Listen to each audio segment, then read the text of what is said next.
Antes de que comience con la explicación de SAI, les quería decir de que este tutorial se va a dividir en dos videos, ya que haciendo el tema de la edición y como tal me di cuenta de que se pasaba demasiado y llegaba a 1 hora casi como tal el video, entonces prefiero dividirlo en dos para que así puedan tener el tutorial completo, pero sin demasiada información que los pueda sobresaturar y en parte porque no quiero que se me explote el computador cuando baje el video. Entonces continuemos con el video como si nada y nos vemos en la segunda parte después. ¡Chao! ¿Estás iniciando en el mundo del arte o en el arte digital y no sabes qué app usar? Bueno, este video es para ti. Para los que apenas están comenzando en el mundo del arte y sobre todo en el arte digital, algunas veces es difícil elegir dónde o cómo van a comenzar a dibujar. Dentro de todas esas personitas, algunos eligen Paint Tool SAI, pero no saben cómo administrar bien la gran mayoría de sus herramientas. Hola, soy Laubi y hoy les vengo a contar un poco sobre este programa de dibujo, sus herramientas y tips para hacer que tus dibujos sean más eficientes. Así que comencemos. Primero que nada, ¿qué es SAI? Bueno, es un programa de dibujo e ilustración para Windows desarrollado por Systematic Software Development. Su desarrollo comenzó en 2004 por el presidente y único programador de la empresa Koji Kamatsu, aunque la versión oficial salió en 2008, o sea que es una de las aplicaciones que tienen ya un buen tiempo en el mundo del arte y de los programas de ilustración. Ahora hablemos del programa como tal, mi experiencia con este y si se lo recomiendo o no. Bueno, como algunos de los que hemos estado en el mundo del arte, hemos seguido a bastantes ilustradores y youtubers de este ámbito, más que nada hemos seguido estas aplicaciones o las hemos utilizado por la ilusión de que en algún momento llegáramos a tener como el mismo nivel de eficiencia que tenían estos artistas. Eso claramente no funciona, no va a pasar. Tú tienes tu propio proceso, tu propia forma de dibujar y no creo que sea una muy buena idea simplemente copiar el estilo de alguien. Al principio se me hizo muy difícil porque en la app principal donde se puede descargar el SAI está en inglés o está en japonés o creo que incluso está en ruso, pero no está en español. Entonces yo tenía como unos 8 o 9 años cuando compré la tableta gráfica y me comencé a interesar por el mundo de la ilustración y a utilizar SAI. Entonces todo estaba en inglés y era muy difícil para mí, pero era muy intuitivo. Eso es lo bueno de SAI y déjenme decirles que en cuanto a aplicaciones de dibujo que he manejado, es una de las que son mucho más intuitivas. No tienes que estar buscando cada rato las herramientas, sino que las tienes ahí en la pantalla, entonces funciona de una forma mucho más eficiente al momento de crear una ilustración. Ahora les voy a mostrar un poco acerca de, bueno, primero, cómo se abre un archivo en SAI, cuáles son las medidas que normalmente yo utilizo, la resolución, el tema del color y un poco sobre, bueno, la parte de la configuración de las capas, los pinceles y todo lo que compone la parte de la página principal de SAI, quitando de lado las herramientas que están en la barra superior. Una pequeña anotación que les voy a hacer es que vamos a hablar como tal de 5 herramientas o las más fundamentales según lo que yo estoy haciendo en este momento, que sería la de Recovery Work, que sería el historial de capas o el historial de pasos que has hecho para salvar tu dibujo en caso de que tu computador se congele o pierdas el trabajo o algo por el estilo. Esto funciona bastante. Diría yo que SAI tomó esa idea también de Photoshop, porque Photoshop tiene esa herramienta de historial de pasos. ¿Qué pasa? Que cuando tú te pones a, digamos, dibujar en un lado o seleccionas un objeto o pintas con algún color, eso queda guardado como si fuera un paso de todo lo que haces para la ilustración dentro del programa. Seguiremos con el tema, bueno, de cómo funcionan los canvas, bueno, el tema de las capas, cuáles son las funciones, qué herramientas tenemos para modificarlas. Después de eso seguimos un poco con el tema de la línea afuera para los dibujos, que haciendo este tutorial lo descubrí, lo cual facilita bastante el tema de ya finalizar la parte de la ilustración en donde solo quedan como pequeños efectos, la firma y bueno, pequeños retoques que uno hace, el modo de la capa y el estabilizador de la línea. Antes que nada, lo que tenemos que hacer es descargar la aplicación. Esta la encuentran en la página oficial de Paint Tool SAI, que se llama SAI Paint Tool o como le quieran decir, pero como tal en la página principal está para descargar la última versión que salió de este programa. Eso sí, está en inglés. Si ustedes ya quieren que la aplicación esté en español o tenga algunas herramientas de más, si me hago entender, ya van entonces a buscar tutoriales en otras partes para poder ver cómo ustedes pueden funcionar con esa aplicación. Y yo solamente les muestro la parte oficial. Es totalmente gratis, no se tiene que preocupar por nada en cuanto a métodos de pago. En caso de que ustedes quieran ayudar a los artistas o a los creadores de Paint Tool Site, hay un Patreon que pueden ayudar con algunas donaciones. Ya con el site descargado, lo que hacemos es abrir el site como tal. Yo tengo la versión 2, hay dos sites. El primero, que es la versión sin algunas herramientas importantes que diría yo que se utilizan para la ilustración. En cuanto al tema de capas, es mucho más básico del que sería el Site 2, pero yo les recomendaría que se descargaran el Paint Tool Site 2, ya que este les brinda mayor nivel de herramientas, de modificaciones, de figuras, incluso hay reglas y filtros que les ayudan bastante con el tema de, objetos o incluso adornar la parte de su ilustración. Ya con la ventana abierta del site, creo que he hecho esto como muchas veces, vamos a la parte de File o de Archivo. En File o Archivo encontramos la parte de Nuevo, Abrir, Reciente o Salvar como, Exportar como, y vamos a darle a Nuevo. En Nuevo nos aparece entonces el nombre del archivo que vamos a utilizar, cómo serán las medidas y en tema de anchura y altura.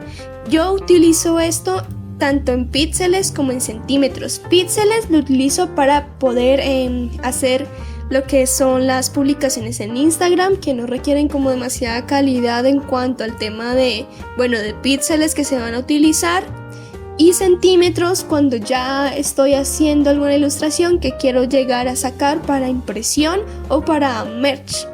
Después seguimos con la parte de la resolución de impresión, que esto ya es una parte como un poquito más complicada, en donde entra cuántos píxeles se van a utilizar para poder hacer pues la ilustración.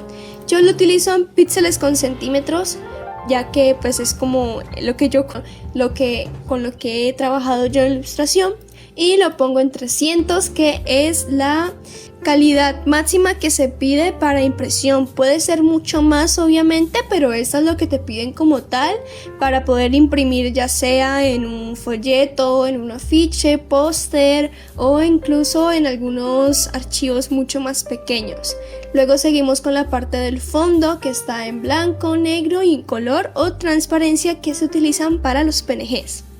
Listo, ya después de haber hecho toda esa parte de cuánto queremos que pese, cuánto queremos que sea la resolución y cuánto queremos que mida nuestro archivo, nuestro Canva o nuestra capa, nuestro lienzo, entonces ya comenzamos a dibujar. Está en la parte de los pinceles, en donde se divide entre el básico, binario, versión 1 y artístico. Yo utilizo el artístico ya más que nada porque ahí tengo los colores y los pinceles modificados. La verdad, en cuanto a la diferencia que tienen entre estos, no es mucho en realidad.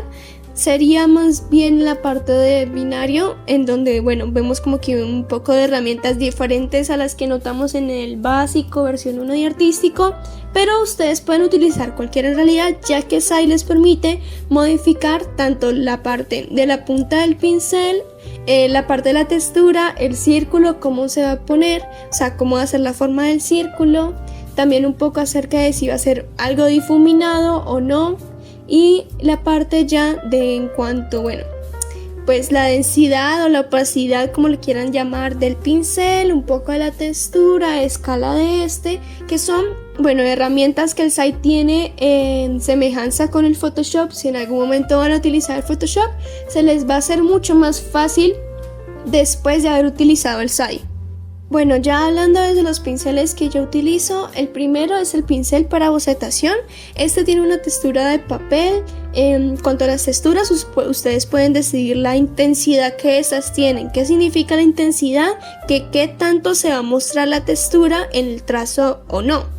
Yo la utilizo un poco medianamente alta para que se dé esa sensación de que estoy haciendo el boceto en cuaderno, porque nada, me gusta la textura como tal. Y ya luego continuamos con el otro pincel, que sería el normal. Ambos tienen el trazo fino, porque en cuanto a hacer el line art, me gusta bastante hacer algunas partes muy finas y otras ya un poco más angostas, y otras hacerlas un poco más gruesas. ¿Por qué? Más que nada por el hecho de que, bueno, esto le da volumen a la línea y ayuda a darle movimiento al personaje. Ya luego seguimos con el tercer pincel, que este la verdad no lo utilizo demasiado, pero sirve bastante para hacer efectos de difuminación, efectos en la parte del cabello. Luego seguimos con la parte de la acuarela, que tampoco la utilizo mucho, la verdad. La he utilizado de vez en cuando, pero nunca me termina de convencer. Luego está el borrador, seguimos con el cubo, que sería para rellenar todo el lienzo o lo que tengamos seleccionado. La degradación, que es la que utilizo bastante en caso de los chivis para poder hacer toda la parte de, bueno, el difuminado, la iluminación y la sombra. Luego seguimos con el aerógrafo, que yo la verdad lo utilizo bastante. Lo utilizo para lo que es ayudar a que las sombras tengan mayor profundidad y que las iluminaciones se vean, valga la redundancia, más iluminadas. No sé, el aerógrafo, hay algunas personas que recomiendan no utilizarlo, pero si tú te vas acomodando un poco con esta herramienta y vas entendiendo un poco cómo funciona, al final de cuentas te vas acostumbrando y terminas utilizándola mucho más de lo que pensarías. Luego sigue como tal la herramienta de blur o de desenfoque, que la utilizo bastante también con el tema de los ojos, alguna parte de las sombras que ayudan como a darle profundidad. Y ya, luego continuamos con el marcador que lo utilizo bastante en la parte del cabello, ya que el trazo de este no tiene demasiada opacidad, entonces es muy fino el momento de pasarlo, generando así como una línea muy delicada, que es lo que yo busco un poco en el tema del cabello. Y de última es esta herramienta del SAI 2, que el SAI 1 no tiene, que ayuda a modificar un poco lo que sea, pues bueno, el dibujo que hagamos o lo que estemos haciendo en el momento con alguna figura. Esta la utilicé más que nada, fue para el fanart de Aoharu Reader, en la reseña, el video de la reseña de esta serie, para hacer las luces iridiscentes, que me ayudaron bastante como darle mucho más ese toque de fantasía al fanart que tanto me gusta, y se lo recomiendo bastante en caso de que ustedes quieran generar un movimiento mucho más fuerte dentro de su dibujo. Esta herramienta les va a ayudar bastante con eso. Bueno, abajo de los pinceles encontramos lo que sería el tamaño del pincel, que bueno, si ven los puntitos negros son los tamaños que puede tener los pinceles Sensai. En cuanto a pinceles normales, que serían como el de la bocetación, el de line art, llegan a 5000 píxeles. O sea, grande. O sea, llega bastante. Incluso con el video que deben de estar viendo ahora mismo se dan cuenta que el círculo del pincel es gigantísimo comparado con el lienzo.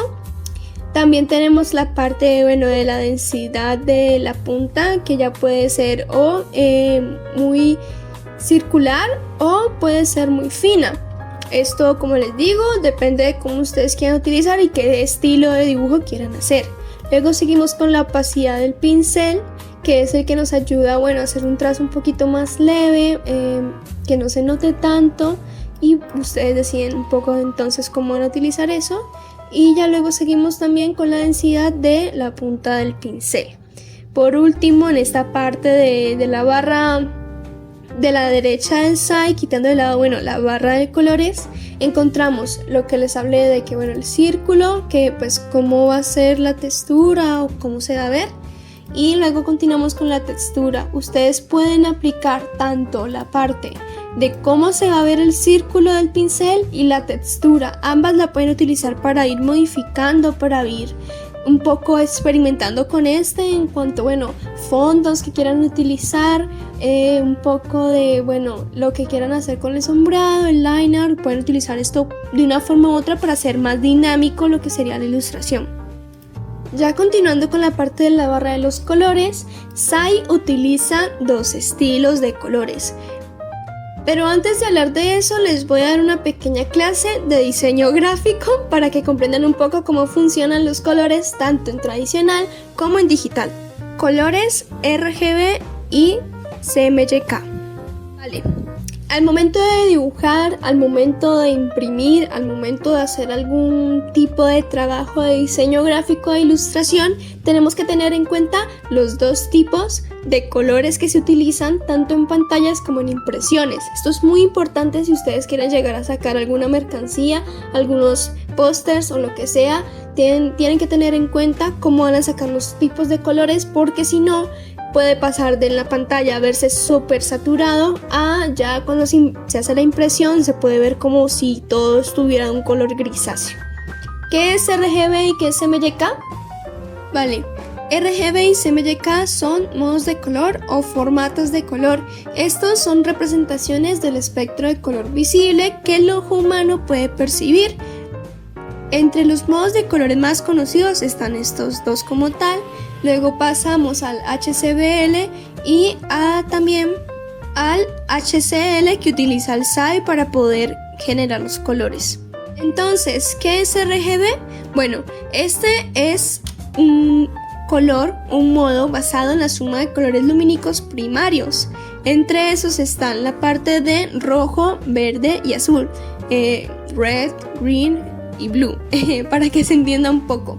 Esto ya generando los otros tipos de colores. Que tengan en cuenta que tanto en diseño gráfico como en la parte ya de impresiones, los colores primarios no son los amarillos, azul y rojo, sino rojo, verde y azul. Estos son los que se utilizan como en Photoshop, en Illustrator, en SAI. Todos estos son los colores primarios que se utilizan tanto en ilustración como en impresión y diseño gráfico. Vale, entonces cuando todos estos colores se suman, crean otros tipos de colores. Cuando el rojo y el azul se suman, generan el magenta. Cuando el azul y el verde se suman, generan el azul celeste. Cuando el verde y el rojo se suman, generan el amarillo. Y de ahí ya pasamos un poco al tema del CMYK. Cuando los colores primarios y secundarios que se generan en el RGB todos se fusionan en una sola paleta, generan el color blanco. ¿Qué color? Pues que significa que el color blanco tiene a todos los colores dentro de sí. Entonces es un tema muy interesante y también va acompañado de teoría del color. Vale, el RGB, este modo de color, se utiliza para pantallas. Este color se utiliza para hacer ilustraciones en aplicaciones digitales. Este color no lo puedes utilizar, o bueno, no se recomienda utilizarlo para impresión, porque cuando el RGB sale a impresión, los colores se pierden un poco y termina siendo más opaco, menos saturado de lo que aparece en pantalla. Entonces, para que tengan en cuenta, RGB, ese color lo van a utilizar para ilustraciones o trabajos en pantalla. Ya cuando vayan a imprimir esos trabajos, esas ilustraciones, lo pasarían a CMYK. Entonces, ¿qué es CMYK? CMYK es también un formato de color. Esto está compuesto por el cian, el magenta, el amarillo y el negro. Ya cuando estos colores primarios y tanto los secundarios se fusionan, a diferencia del RGB, genera el color negro, que sería aquel que tiene el menor número de saturación y por ende menor número de color dentro de sí mismo. ¿Qué fusiones generan para los colores secundarios el CMYK? Bueno, cuando el azul y el magenta se fusionan, generan un azul mucho más oscuro. Cuando el magenta y el amarillo se fusionan, generan el rojo. Y cuando el amarillo y el azul se fusionan, generan el verde. Para que lo tengan en cuenta, entonces este modo de color se utiliza para impresiones o, bueno, como tal, la parte de folletos en modo físico. Estas son las que ustedes van a utilizar como tal. Este modo de color lo van a utilizar para imprimir sus pósters, sus stickers, cualquier mercancía que quieran hacer en cuanto a ilustraciones o simplemente por hobby. Es el CMYK el que ustedes van a utilizar para poder imprimir. Este tipo de colores y el cambio entre RGB y CMYK creo que lo pueden llegar a notar mucho más en Photoshop, ya que esta aplicación utiliza bastante lo que sería estos dos tipos de colores. No lo digo como publicidad ni nada por el estilo, sino más que nada por propia experiencia con tanto el SAI como el Photoshop. Entonces, en caso de que, listo, quieran intentar modificar un poco y tengan la oportunidad de utilizar Photoshop, les recomiendo bastante cambiar el modo de color para ver entonces la diferencia entre lo que sería el color del RGB y el CMYK. Ya pasando de esta pequeña clase de diseño gráfico que les acabo de dar, y ojo, gratis, vamos a pasar entonces a el formato de color que tiene SAI, que es HSV, Hue, Saturation y Value. Entonces, ¿qué son? Matiz, saturación y valor. La matiz sería entonces la paleta de colores que nos ofrece SAI, que sería, bueno, la típica que tiene en toda parte, la verdad, no hay ninguna diferencia.